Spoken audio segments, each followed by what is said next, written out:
या आपण आज वचनाकडे जाऊया। आपण गेल्या काही दिवसापासून म्हणजे या सोमवारपासून कुछ दिनों से हम मतलब मंडे से हम लोग क्या कर रहे हैं, हम लोग 7 बार दिन में प्रार्थना कर रहे हैं। तो अब हम वचन निकालेंगे पहला राजा अध्याय 18 और उसका 41 से लेके 46 तक। आपण काढू पहिले राजा अध्याय 18 त्याचं वचन 41 पासून 46 पर्यंत। फर्स्ट किंग चैप्टर 18 वर्स 41 to 46 तक। पहिले राजा अध्याय 18 त्याचं वचन 41 ते 46 पर्यंत। पावसासाठी एलियाची प्रार्थना। एलिया आहाबाला म्हणाला, उठ, खा, पी, विपुल पर्जन्यवृष्टीचा ध्वनी होत आहे।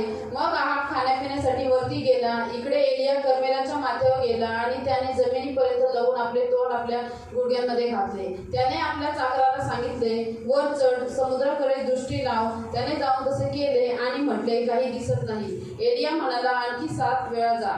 7व्या खेपेस तो म्हणाला, पहा, समुद्रातून मनुष्याच्या हाताएवढा एक लहानसा ढग वर येत आहे। एलिया म्हणाला, आहाबाकडे जाऊन सांग, रथ झुंपून खाली जा, नाही तर पाऊस तुला जाऊ देणार नाही। थोड्याच वेळाने मेघ व तुफान यामुळे आकाश काळे घोर झाले आणि मोठा पाऊस पडला। आहाब रथात बसून इस्रायेला चालला होता। परमेश्वराचा वरद हस्त एलियावर असल्यामुळे तो आपली कंबर बांधून आहाबा पुढे इस्रायेलाच्या वेशीपर्यंत धावत गेला।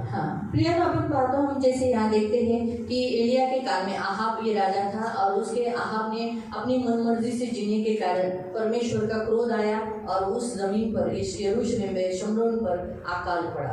प्रियांना आपण इथं बघतो की आहाब राजाच्या काळामध्ये एलिया हा संदेशला होता आणि आहाब राजा क्रूर होता। वाईट रीतीने जगल्यामुळे त्याच्या या मनमानीपणामुळे देवाचा क्रोध त्या शमरोनमध्ये आला आणि तिथं दुष्काळ पडला। और 3.5 साल तक हम देखते हैं कि इस्राएली लोग दुख उठा रहे थे, कष्ट उठा रहे थे, बहुत पीड़ा उठा रहे थे, यहाँ तक कि वो अपने बच्चों को खा रहे थे।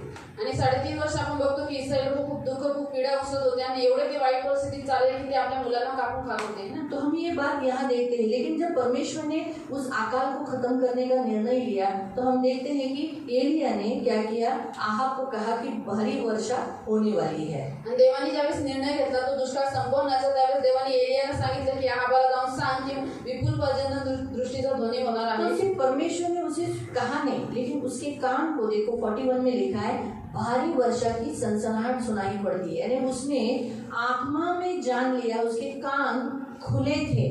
मतलब जिस कान से वो परमेश्वर की वाणी सुनता था कि मैं ऐसा ऐसा करने वाला, तो ऐसा ऐसा बोल, तो वही कान से वो क्या कर रहा था, उसी कान से उसने सुना, बड़ी वर्षा, आंधी, सनसनाहट जैसा बारिश होने वाला है। देवाने एलियाला फक्त सांगितलं नव्हतं, परंतु देवाने त्याला चिन्ह पण दाखवलेले होते आणि जो देवाकडे प्रार्थना करायचा एलिया, त्याचे कान खुले होते आणि त्याला आत्म्यामध्ये देवाने सांगितलेलं की विपुल पर्जन्य दृष्टीचा ध्वनी होणार आहे। तो आज इस वचन में एक लोमड़ी हम देखने वाले हैं। तो या वचनामध्ये आज आपण एक कोला पाहणार आहोत। प्रार्थना करेंगे। हमारा भी कितना प्रेयर हुआ, कितना बार प्रार्थना हुआ?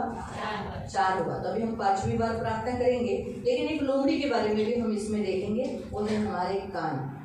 आणि आपण 4 वेळा प्रार्थना केलेली आहे, आपण 5व्यांदा पण प्रार्थना करू, पण त्याच्या पहिले आपण एका कोल्ह्याबद्दल बघू आणि ते आहे आपले कान। प्रियो, बाइबल में अगर रेवलेशन में देखोगे तो रेवलेशन में बाइबल बताता है, मैंने ये तैयारी नहीं किया इसलिए मुझे कोई भी वचन मैं आपको प्रॉपर से नहीं दे पाऊंगी, क्योंकि ये एंड टाइम पे मुझे स्तुति में दिया गया है, इसलिए मैं प्रॉपर से नहीं आपको दे पाऊंगी प्रॉपर वचन। तो जैसे आप बाइबल में ढूंढ सकते हैं, मैं अध्याय आपको बताऊंगी जो पवित्र आत्मा अध्याय में। रेवलेशन में परमेश्वर का आत्मा बारंबार कहता है कलीसिया से, जिसके कान हो वो सुन ले कि कलीसिया, आत्मा कलीसिया से क्या कहता है। आणि प्रकाशित वाक्यामध्ये वारंवार देवाचा आत्मा म्हणतो की जे ऐकण्याचे कान आहेत तो ऐको, कारण की आत्मा मंडळीस काय म्हणतो।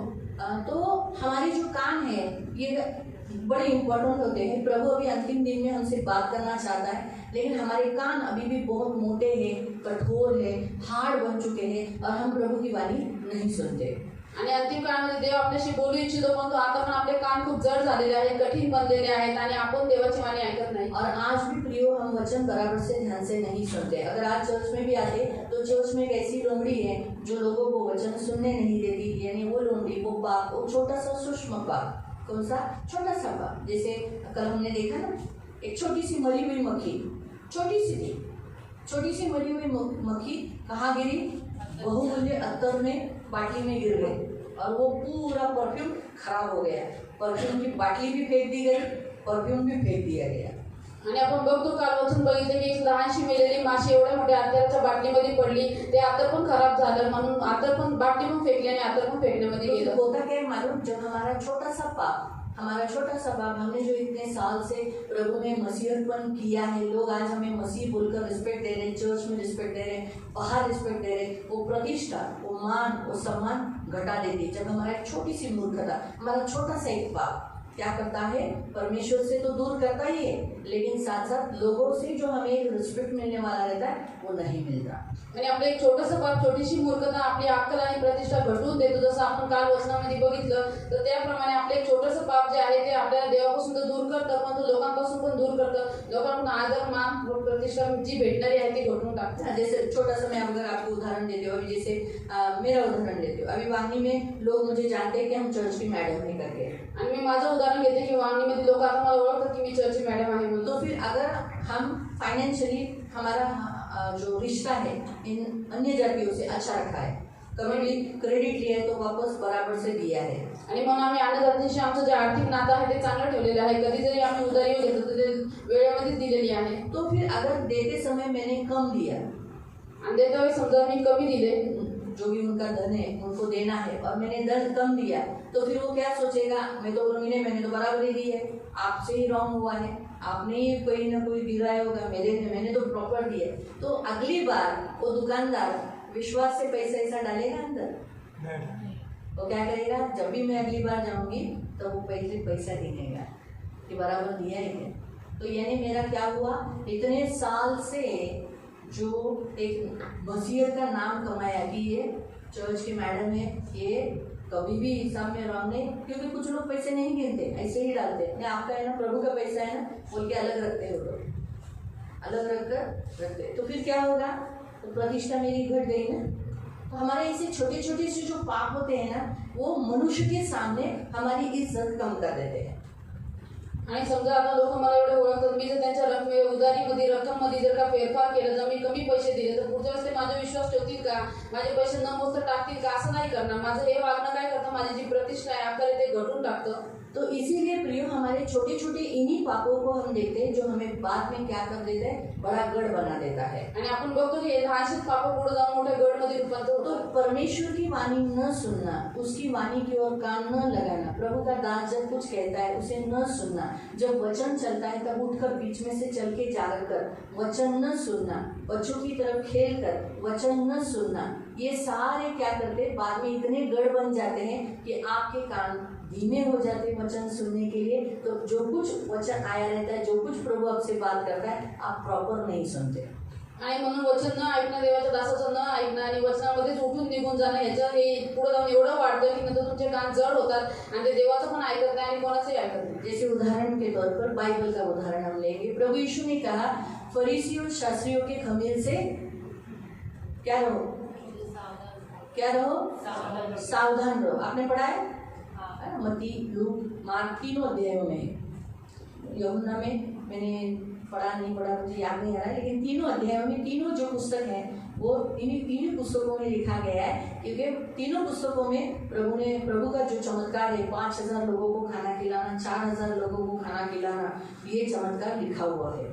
आणि मत्ती, लूक आणि मार्क तिन्ही अध्यायामध्ये प्रभूचा चमत्कार लिहिलेला आहे की त्यांनी 5000 लोकांना एकदा जेवण दिलं, एकदा 4000 लोकांना जेवण दिलं. तो हम देखते हैं कि जब वो रोटी वहां पर लाना भूल गए, आणि आपण बघतो की ज्यावेळेस शिष्य भाकरी घ्यायला विसरले, जब वो दूसरे गनसरेत से वहां से गुजर रहे थे, तो वो प्रभु ने उनको रास्ते में कहा, क्या कहा, कितने लोग थे, 12, कितने लोग थे, कितने लोग थे, कितने लोग थे, यीशु के शिष्य कितने थे, तो यीशु के साथ कितने लोग थे, कितने लोग थे, 12 लोग थे।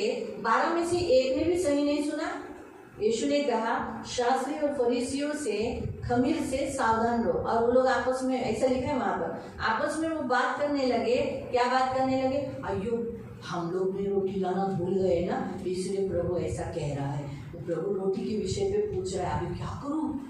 प्रभु ऐसा बोला था कि तुम लोग रोटी भूल गए, तुम लोग रोटी नहीं लाए, तुम लोग ने ऐसा गलत काम क्यों किया, तुम रोटी कैसे भूल गए, ऐसा बोला क्या, ऐसा बोला था?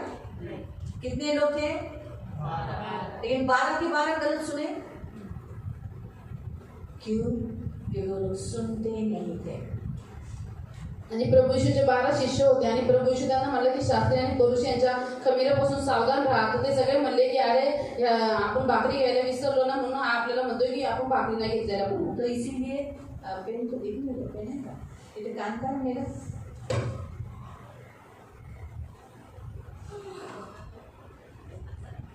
चांगला कान काढ, त्या सिंहासनाच्या खाली काढ. मुझे दिखाई दिया कान, कान दिखाई दिया, और कान दिखाई देने के बाद ऐसा सुनाई दिया कि आत्मा कलीसिया से क्या कहती है, जिसके कान हो वो सुन ले. ये वचन आया था. तो मैंने बोला प्रभु लोमड़ियों में मैं ये देख लूँगी, लेकिन जैसे इसमें मुझे प्रभु ने बोला था कि इसमें भी आया ना, आगे क्यों जाती है, आगे का वचन भी चेंज हो जाएगा इसी में ले. अनात्मध्ये मरला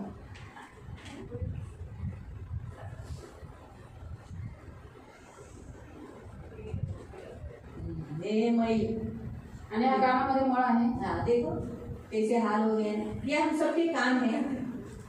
कान प्रभु ने देखो, आप किसी के भी कान छोटे नहीं है, और अगर किसी के कान छोटे भी हुए तो भी वो लोग अच्छी सुनते, सुनने की क्षमता हमारी अच्छी है. लेकिन जब मैल होता है ना तो सुनाई नहीं देता. आणि ज्यावेळेस कानामध्ये मळ बसलेला असतो त्यावेळेस ऐकायला येत नाही. याद रखो, मैल जब होता है तो सुनाई नहीं देता. आणि ज्यावेळेस कानामध्ये मळ असतो त्यावेळेस ऐकायला येत नाही. वो मल होता है, कौन सा बात मल होता है, हमारे न सुनने की आदत. आणि तो मळ आहे आपली न ऐकण्याची सवय. हाँ, तो हमारा जब हमारे बचपन से हमें सिखाया नहीं जाता कि बाबा देख अभी तुझसे कोई बात कर रहा है, मेरी तरफ देख और मैं जो बोल रहा हूँ वो सुन. आणि आपल्याला लहानपणापासून शिकवलेलं नसतं की अरे तुझ्याशी कोणी बोलत आहे म्हणते लक्ष देऊन ऐक आणि जे बोलतात तसं कर. बच्चे क्या बोलते हैं, हाँ हाँ हम सुन रहे हैं ना, कान से सुन रहे हैं, लेकिन देखते कहीं और है.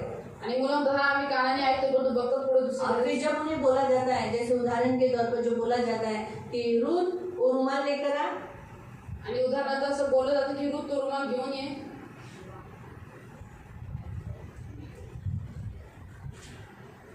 तो उसने रुमाल ही लाया, उसके पास बैग था, ये था अपने अंदर, क्योंकि वो देख रहे थे. आणि तिने तिच्याकडे बॅग होती, खूप सारे वस्तू होते, तिने रुमालच आणला. का आणला कारण की ती बघत तिचं लक्ष होतं. लेकिन जो देखते नहीं, वहां पर सुनते नहीं, वो कोई और कहाँ है, क्या बोली क्या बोली क्या बोली क्या बोली क्या बोली, मम्मी मुझे सुनाई नहीं दिया, किधर है किधर है किधर है, दिखता नहीं. सच है, मतलब सुना नहीं है ना. आणि जे लोक लक्ष देत नाही ते नंतर विचारतात काय बोले आम्हाला काही कळत नाही. याचं काय अर्थ आहे की त्यांनी बरोबर ऐकलेलं नसतं, लक्ष दिलेलं नसतं. तो सुना नहीं रहता. तो इसीलिए प्रयोग बहुत जरूरी है. प्रभु चाहता है हम सुने. ये एक ऐसा पाप है वचन न सुनना, प्रभु की वाणी न सुनना. और हम एक बार करते हैं ना, वचन नहीं सुनेंगे, अनदेखा करेंगे, बच्चों से खेलेंगे, यहाँ वहाँ देखेंगे, आपस में एक दूसरे की बात सुनेंगे, तब क्या होता है हमारे कान में न सुनने वाला मैल जमा हो जाता है और फिर हम धीरे धीरे बहरे हो जाते हैं. इसलिए प्रभु ने कहा कौन है बहरा, मेरा ही दास. अभी अभी ये वचन मेरे ख्याल से यशाया में, कौन है मेरा अंधा, मेरा ही दास अंधा है. आणि आपण देवाचं वचन ऐकत नाही, इकडे तिकडे बघतो, लक्ष देत नाही, मुलांशी खेळतो आणि त्याच्यामुळे काय होतं की आपल्याला ती सवय लागून जाते वारंवार आणि न ऐकण्याचा मळ आपल्या कानामध्ये जमा होतो आणि म्हणून आपण पुढेही काय ऐकत नाही. देव म्हणतो माझ्या दासापासून बहिरा कोण आहे, माझ्या दासाशिवाय अंधा कोण आहे. प्रभु कहता है कौन है बहरा, मेरे ही दास मेरे ही लोग बहरे हैं, क्यों मेरा सुनते नहीं है. प्रभू म्हणतो कोण आहे बहिरा, माझा दास बहिरा आहे कारण की ते माझेच लोक आहेत आणि ते माझंच ऐकत नाही, है ना. तो इसीलिए प्रियो ये एक लोमड़ी है, हम न सुनना. और ये हम वचन नहीं सुने, इसीलिए तो डिस्टर्ब करने वाली जो शैतानी आत्मा है, जो मैंने आपको पहले ही कहा, परमेश्वर के भवन में कभी भी दुष्ट आत्मा नहीं रहती. आणि देवाच्या मंदिरामध्ये कधीही दुष्ट आत्मा राहत नाही. फिर वो काम कैसे करती है, वो आती कैसे, इंसानों के द्वारा. ते काम कसे करतात आणि ऐकतात कसे, मनुष्याच्या द्वारे, है ना, इंसान के द्वारा. तो इंसान के द्वारा जैसे कल यशाया 42 वाचा 19 जागरूक रहने वाली बात है परमेश्वर जो हमें यहाँ बताता है. आणि खूप जागरूक राहणारी गोष्ट जी देव आपल्याला सांगतो. मैं क्या बता रही थी उसके पहले, कल के बारे में आपने कसे दुष्ट आत्मा कसे, कल 2 व्यक्तियों के द्वारा दुष्ट आत्माएं और कितना बड़ा काम किया. आणि काल 2 व्यक्तींच्या द्वारे दुष्ट आत्मा आल्याने किती मोठं काम केलं, देखा ना. है ऑलरेडी सब बंधे हुए थे, सबके पास दुष्ट आत्माएं थी, ऐसा दिखाया गया. सगळे लोक बंधनात होते, सगळ्यांकडे दुष्ट आत्मा होते असं दाखवलं. सबके पास स्वर्गदूत भेजा गया, सब छुटकारे पाए. आणि सगळ्यांकडे स्वर्गदूत पाठवला आणि सगळ्यांना सुटकारा भेटला. लेकिन वो 2 व्यक्ति छुटकारा पाए, लेकिन फिर भी बंधन था. आणि त्या 2 व्यक्तींना सुटकारा भेटला होता तरी सुद्धा बंधन होतं. इसीलिए जब भी यीशु का लहू छिड़का गया, क्योंकि जब परमेश्वर का आत्मा वेदी पर बात किया, देख अगर ऐसा ही करेगी तो ये कीबोर्ड ऐसा ही करेगा, इसीलिए छिड़क देंगे. इन 2 आदमियों के द्वारा ये आत्मा काम कर रही है, अभी भी थोड़ा बहुत काम कर रही है. तो तू क्या कर, यीशु का लहू छिड़क. यीशु का लहू जैसे छिड़का तो उसे कहा कि गेट पे भी छिड़क और बाहर के गेट पे भी छिड़क. तो वो स्पिरिट क्या हो गई, जो इतनी सारी जो थी और वो 2 जो स्ट्रांग थी उसे बाहर निकाला गया. कितनी भी मजबूत हो, आखिर परमेश्वर की उपस्थिति में आती है, परमेश्वर की उपस्थिति से जाती है, लेकिन वो आती कैसी वो तो मालूम पड़ गया ना, किसके द्वारा आएगी, मनुष्य के द्वारा. तो मनुष्य के द्वारा वो आती है. फिर कौन सी आत्माएं आती हैं, वचन न सुनने देने वाली, नींद देने वाली, प्रार्थना करने न देने वाली, तान दशांश में रुकावट डालने वाली, डिस्टर्ब करने वाली, है ना. फिर किसी ने अगर आपको पूछा, अरे तू आज लेट हुआ है, तो तुम लोग मुझे पूछते हैं, क्यों पूछा, आपको लोग क्यों पूछते हैं, लोग तुम्हाला काय विचारतात, प्यार करते हैं, आपको पहचानते हैं, आपका ख्याल करते हैं, इसलिए पूछते हैं.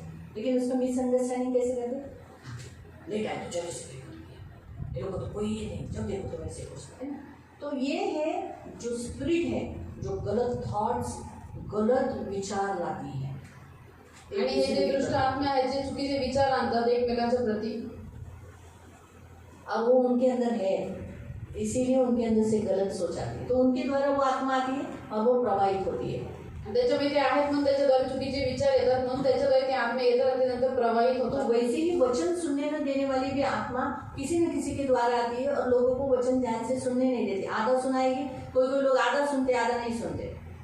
आणि म्हणून वचन न ऐकणारी आत्मा पण लोकांच्या द्वारे येते, त्यांना वचन ऐकू देत नाही लक्षपूर्वक, म्हणून काही लोक अर्धा ऐकतात अर्धा ऐकत नाही. आपको बोला जाएगा कि खोलो पहला राजा अध्याय 18 उसका 41 से, बहुत बात बोलने के बावजूद भी आपको सुनाई नहीं देता है. म्हणजे बहुत बार बोलने के बाद, 3 बार बोले, 4 बार बोले, कितना बार बोलते हैं आपको, कोई लोगों को तो वो भी नहीं समझते, कितना बार बोलोगे, आधा घंटा उसमें डालने का क्या, 15 मिनट इसी में डालने का, आणि 8-15 मिनिटाचा होता अध्याय सामन्यामध्ये झाडायचं का नहीं ना. तो कोई लोगों को अध्याय भी नहीं समझते, कितना बार बोलेगा, फिर भी कुछ लोग बोलेंगे क्या सा, कौन सा, है ना. तो आपको समझ में आ रहा है. तो ऐसी स्पिरिट्स जो होती है वो क्या करती है, वो वचन सुनने नहीं देती, वचन पर ध्यान देने नहीं देती, इसलिए उनका काम कठोर हो जाता है. कुछ अध्यायों को बताने के लिए, कुछ वचनों को बताने के लिए आधा ही सुना देती है. आणि मग अशी काही आत्मा असतात जे वचन ऐकून देत नाही, जे कान कठोर करून टाकते, म्हणून त्यांना वचन कळत नाही. म्हणजे मग कान कठोर झाल्यामुळे ते वचन ऐकत नाही आणि अर्धच ऐकतात. कुछ लोगों के फोन आते हैं, फोन उठाकर बाहर चले जाते हैं. काही लोकांचे फोन येतात, ते मोबाईल घेऊन बाहेर निघून जातात. फोन अभी बताओ कौन बड़ा है, जो फोन पे बात कर रहा है वो बॉस या जो स्वामी, जो स्वर्ग में लेने वाला, स्वामी ना, है ना. ये बॉस तो काम से निकालेगा, जिंदगी से तो नहीं निकालेगा, लेकिन जो ऊपर का स्वामी वो तो जिंदगी से निकाल सकता है, स्वर्ग से निकाल सकता है. काम चाहिए, सही बात है, काम चाहिए, लेकिन काम से भी ज्यादा प्रभु चाहिए. आणि कामाची आपल्याला गरज आहे, परंतु कामापेक्षाही जास्त आपल्याला प्रभूची गरज आहे. याद रखो, प्रभु है काम मिलेगा, प्रभू आहे तर काम भेटेल. वो खाना खिलाएगा, तो जेवण अन्न भूखा नहीं रखेगा, तो उपाशी नाही ठेवणार, अन्न सामग्री देगा, अन्न सामग्री देईन आपल्याला, मार नहीं डालेगा. मारून नाही टाकणार. लेकिन परमेश्वर नहीं है, लाइफ नहीं है. जर प्रभू नाही तर जीवन नाही आहे. है ना. तो इसलिए प्रयोग वचन सुनने न देने वाली आत्मा है जो क्या करती है, हमारे जीवनों में काम करती है. तो अभी हम भी हमारे बारे में ये देखेंगे, क्या हम बराबर से प्रभु की वाणी सुनते हैं, प्रभु जैसा कहता है वैसे आप करते हो क्या. प्रभु आपको कहता है जा तर्शीश, तो आप कहाँ वही जगह जाते हो क्या. प्रभु कहता है जा निनवे, तो कहीं और जाते हो क्या. तर आता आपण आपल्याबद्दल बघू की आपण प्रभूची वाणी ऐकतो का, प्रभू आपल्याला जे सांगतो ते आपण करतो का, आपण बरोबर वचन पालन करतो का, देव आपल्याला निनवेला जायला सांगतो का, आपण तर्शीशला निघून जातो का. हम वही कर, प्रभु अगर हमको बोलते हैं जा चर्च में, हम कहीं और जाते हैं क्या.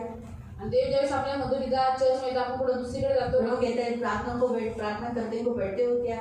प्रभू म्हणतो प्रार्थनाला बसा, म्हणतो आपण प्रार्थना करायला बसतो. जब प्रभु आपको कहता है कि स्तुति आराधना कर, आप स्तुति आराधना करते हो. आणि प्रभू तुम्हाला म्हणतो स्तुती आराधना करा, तुम्ही स्तुती आराधना करता. जब प्रभु आपको कहता है जा ये थोड़ा सा सामान जाकर उधर देकर आ, आप देते हो? आणि ज्यावेळेस प्रभू तुम्हाला म्हणतो जा हे थोडंसं सामान जाऊन तिकडे देऊन येतो, काय आपण जाऊन देतो? बताइए. नहीं ना, क्योंकि हम प्रभु की वाणी नहीं सुनते और इसीलिए ब्लेसिंग नहीं आता. का कर आपण नाही ऐकत, आपण प्रभूची वाणी न ऐकल्यामुळे आशीर्वाद येत नाही. इससे क्या प्रॉब्लम होगा मालूम? उठाए जाने पर हमारा तकलीफ होगा. आणि याच्याद्वारे काय समस्या होईल की उचलला जायच्या वेळेस आपल्याला समस्या येईल. हमारे कान अगर हम प्रभु की वाणी सुनने के लिए नहीं खोलेंगे तो प्रियो उठाए जाने पर हम तुरंत कैसे सुनेंगे? आणि आपला कान जर आपण प्रभूची वाणी ऐकण्यासाठी जर नाही खुला केला तर आपण उचलला जायच्या वेळेस जो करणा फुंकला जाईल मग ते कसं ऐकू? वो कैसे सुनेंगे? कसं ऐकून आपण? सही है. तो आवाज सुनने के लिए आना चाहिए ना. तुरही ऊपर फूकेगी तो. आणि जर स्वर्गात करणा फुंकला तर आपल्याला आवाज पृथ्वीवरती आला पाहिजे. तो कान खुले होने चाहिए प्रभु का वाणी सुनने के लिए, प्रभु के दास की वाणी सुनने के लिए. तर कान आपले खुले असले पाहिजे देवाची वाणी ऐकण्यासाठी, देवाच्या दासाची वाणी ऐकण्यासाठी. है ना. तो ये बातें जरूरी है. इसलिए प्रियो ये एक लोमड़ी है जो हम प्रभु के कान अपने कान बंद कर देते हैं. तर प्रियानं हे एक कोला आहे ज्याच्याद्वारे आपण काय करतो? प्रभूच्या वाणीसाठी आपले कान बंद करतो. प्रभु चाहता है हमारी वो कान खुले हो, हम प्रभु की सुन सके, आने वाली विपत्ति को जान सके. क्योंकि अगर हमारे कान खुले रहेंगे तो हम बहुत कुछ देख सकेंगे, बहुत कुछ सुन सकेंगे. आणि मग देवाची इच्छा आहे की आपण देवाची वाणी ऐकावी आणि आपले कान खुले असावे आणि येणाऱ्या विपत्तीपासून आपण पहिले सावधान असावं, त्यांच्यापासून वाचलेलं असावं. जर आपले कान उघडे असतील तर आपण खूप साऱ्या गोष्टी पुढे येणारे बघू शकतो, ऐकू तो शकतो. फिर इसने जैसे सुना तो इसे तो मालूम था बारिश होने वाला है. फिर इसने ये भी जैसे आप खाने को बैठा, ये भी खाने को बैठ जाना चाहिए था. लेकिन नहीं, ये एक अच्छा प्रभु का दास था. प्रभु के सामने प्रभु को गिड़गिड़ाकर प्रभु को मनाने वाला व्यक्ति था. तो जब हम प्रभु के सामने बैठते हैं, गिड़गिड़ाते हैं, 7 बार जैसे गिड़गिड़ाया, इससे उसने ये बताया कि मैं तेरे सामने गिड़गिड़ाता हूँ, मैं तुझे मना रहा हूँ. बाइबल में क्या लिखा है? जा तेरा भाई तुझसे नाराज है तो उसे तू क्या कर? 7 बार जाकर मना. अगर वो नहीं माना तो उसको अन्य जाति के जैसा. अगर तेरा भाई तुझसे नाराज है तो उसे मना. अगर तू नाराज है तो 7 बार क्षमा कर. लेकिन तू क्या कर? सूर्यास्त होने से पहले तेरा क्रोध शांत कर. है ना. तो क्यों 7 बार प्रभु बारंबार कहता है? इसका कारण ये है क्योंकि हम अगर उसको मालूम था परमेश्वर इतना गुस्सा था आहाब और इस्राएलियों से, इतना जल्दी आसानी से बारिश नहीं देता. लेकिन उसके 7 बार गिड़गिड़ाने से आखिर में परमेश्वर ने क्या किया? अपना हाथ इस्राएल पर कर दिया और बारिश दी. आणि म्हणून एलियाला माहिती होतं की देव इस्रायलवरती आणि आहाबावर तेवढा रागलेला आहे की तो सहजपणे पाऊस देणार नाही. म्हणून एलियाने 7 वेळा प्रार्थना केली. देवाने आपला हात इस्रायलवरती दिला आणि इस्रायलमध्ये पाऊस पडला. तो इसीलिए प्रियो हमें भी 7 बार प्रार्थना करना है. आणि म्हणून प्रियानं आपण पण 7 वेळा प्रार्थना करायची आहे. हमने, हमारे घराने ने, हमारे लोगों ने प्रभु को बहुत क्रोधित किया हो. आणि आपण आपल्या घराण्यांनी, आपल्या लोकांनी प्रभूला खूप क्रोध दिलेला असेल. इसीलिए ये विपत्ति आई है. आणि म्हणून ही विपत्ती आलेली आहे. सही है. इसलिए हम भी 7 बार गिड़गिड़ाना है. म्हणून आपण पण 7 वेळा देवाच्या पुढे विनंती करायची आहे. प्रभु के सामने गिड़गिड़ाकर प्रार्थना करना है. देवाकडे विनंती करून प्रार्थना करायची आहे. इसलिए हम भी अभी इसी समय पर प्रभु के सामने गिरकर प्रार्थना करेंगे. आणि म्हणून आता आपण पण प्रभूच्या समोर आपने विषय रखा है, विनंती करून प्रार्थना रखा करू. है ना. आणि आपण विषय ठेवलेले आहे. विषय पर जो आप कितने बार किए? 4 बार किए ना. अभी 5वीं बार हम वापस प्रभु के सामने प्रार्थना करेंगे. आता आपण 5वींदा प्रभू समोर प्रार्थना करू. हम सब लोग घुटने पर आएंगे. आपण सर्वजण गुडघ्यावरती हमने जो विषय प्रभु के सामने रखा है उस विषय के लिए प्रभु के सामने घुटनों पर माफी मांगेंगे. प्रभु को कहेंगे प्रभु मुझे क्षमा कर. आणि आपण जो विषय ठेवलेला आहे देवाच्या समोर गुडघ्यावरती येऊ आणि देवाकडे विषय सांगू, देवाकडे क्षमा मागू. प्रभू मला क्षमा कर. जो लोग घुटने पे नहीं आ सकते खड़े होकर कर सकते, खड़े होकर भी आप कर सकते, प्रभु से मांग सकते हैं. आणि जे लोक गुडघे येऊ शकत नाही ते लोक उभे राहून प्रभूकडे प्रार्थना करू शकतात. तो इसलिए ऐसा मत सोचो कि घुटनों पर ही आना है, क्योंकि जिनके फोल्ड नहीं होते घुटने उनके लिए तो खड़े होना ही जरूरी है. नाही आमची सर्व प्रार्थना विनोने तुझ्या समोर प्रस्तुत केली आहे आणि आमचा विश्वास आहे तू ऐकली प्रभू. मी तुझे खूप खूप आभार मानते प्रभू. धन्यवाद देते पिता तुझ्या पंखात सुरक्षित ठेव. धन्यवाद देते जाणाऱ्या सर्व गोष्टी तुझ्या हातात देते. सर्व आदर मान महिमा तुला देते आणि आमचा विश्वास आहे तू आमची प्रार्थना ऐकली आहे. आणि जसं एलियावर तुझी शक्ती दिली, तुझ्या आत्म्याची शक्ती दिली, तीच शक्ती तू आमच्यावर दिली आहे. आम्ही निर्बल कमजोर नाही, आज पवित्र आत्म्याने परिपूर्ण आहोत. येशूच्या नावाने आमेन.